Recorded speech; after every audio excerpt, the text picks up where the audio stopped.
Imaginez un monde où chaque individu est jugé pour ses actions et non pour la couleur de sa peau. Malheureusement, ce monde reste un idéal.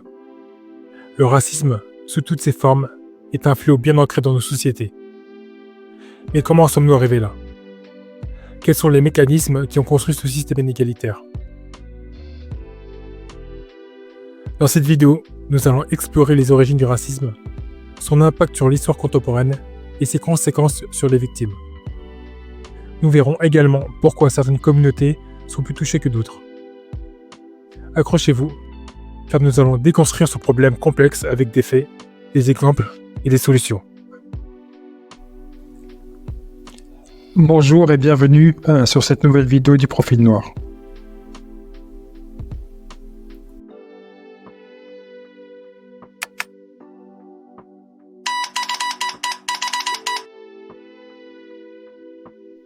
Le racisme n'est pas inné. Il s'agit d'une construction sociale qui trouve ses racines dans l'histoire de l'humanité. À l'époque de l'Antiquité, les discriminations étaient davantage basées sur la religion, la culture ou le statut social. La notion moderne du racisme s'est cristallisée avec l'émergence de la traite transatlantique. Au XVIIe et XVIIIe siècle, l'Europe a justifié l'esclavage par des théories pseudo-scientifiques. Ces idées, comme celles de Gobineau ou de Spencer, établissaient une hiérarchie des races, plaçant les Européens au sommet. Ces théories ont permis de rationaliser la colonisation et l'exploitation des populations noires, amérindiennes et asiatiques. La construction du racisme repose aussi sur des institutions. Aux États-Unis, les lois Jim Crow ont légalisé la ségrégation raciale jusqu'aux années 60. En Afrique du Sud, l'apartheid a institutionnalisé une discrimination systématique. Ces systèmes ont renforcé les inégalités économiques, sociales et culturelles. Ces bases historiques ont laissé des traces profondes. Pour comprendre les répercussions du racisme aujourd'hui, il faut explorer son impact sur l'histoire contemporaine.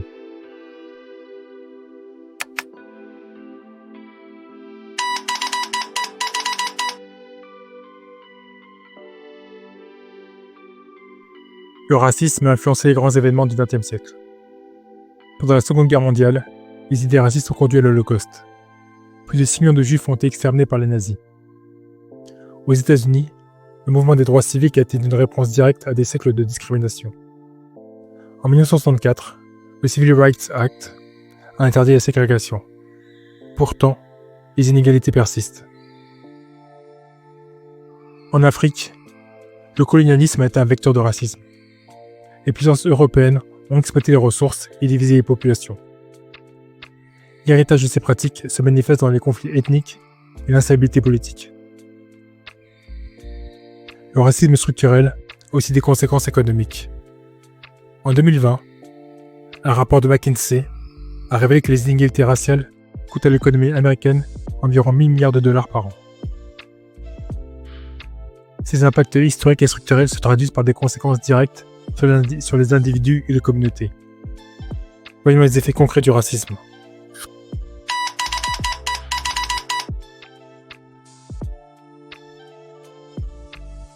Le racisme affecte tous les aspects de la vie. La santé, l'éducation, l'emploi et même la justice. En 2021, une étude de l'OMS a montré que les personnes racisées souffrent davantage de troubles mentaux. L'exposition constante à des discriminations génère stress et anxiété. Dans l'éducation, les inégalités sont criantes. En France, les élèves issus de l'immigration ont moins de chances d'accéder à l'enseignement supérieur. Selon l'OCDE, ces écarts s'expliquent par des biais systémiques et des discriminations implicites. L'emploi n'échappe pas à cette réalité. Une étude française de 2019 a révélé que les candidats ayant un nom à consonance maghrébine ont 25% de chances de moins d'être appelés pour un entretien. La justice est également un terrain où le racisme s'exprime. Aux États-Unis, les Afro-Américains représentent 13% de la population et 40% des prisonniers. Ces inégalités résultent de politiques discriminatoires comme le War on Drugs. Certaines communautés sont plus vulnérables au racisme. Pourquoi? Les réponses sont multiples et souvent enracinées dans l'histoire.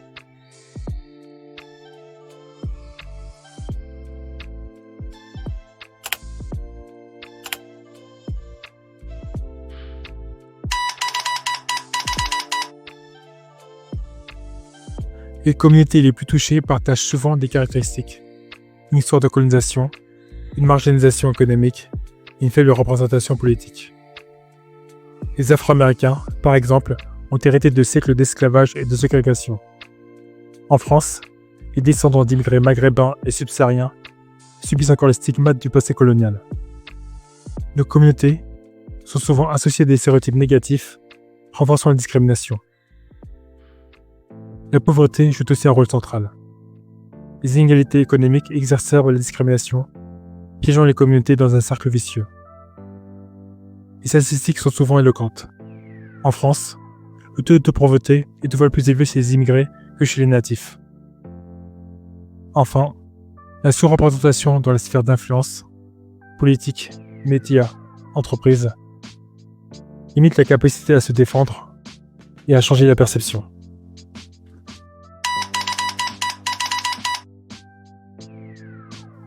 Le racisme n'est pas une fatalité. Il peut être combattu par l'éducation, des politiques inclusives et un engagement collectif. Chaque action compte.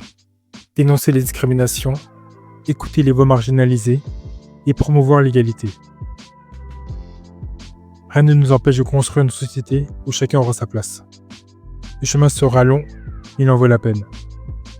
Changer de mentalité, une conversation à la fois.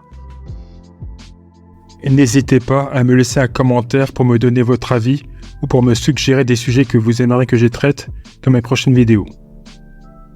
Abonnez-vous également pour ne rien manquer des prochaines publications. Merci beaucoup d'avoir regardé cette vidéo et à très bientôt sur ma chaîne.